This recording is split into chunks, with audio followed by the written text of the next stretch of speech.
Вместе со всеми о памятной дате сегодня вспомнила и Национальная библиотека. Там устроили ставший уже традиционным поэтический марафон. Стихотворения прошлых лет и современных авторов читали не только сотрудники. У крыльца учреждения собрались студенты технологического колледжа, постоянные читатели и просто неравнодушные.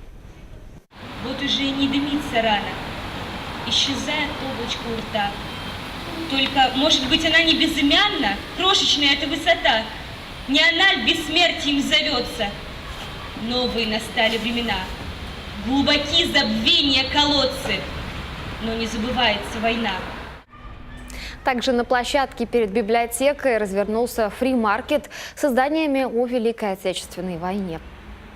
Любой читатель может, житель города Сыктывкара может прийти, посмотреть и взять полюбившуюся, понравившуюся ему книгу. Может принести свое что-то взамен, а может просто так взять. Такой своеобразной акцией организаторы хотели напомнить каждому, кто проходил мимо. Сегодняшний день для нашей страны особенный.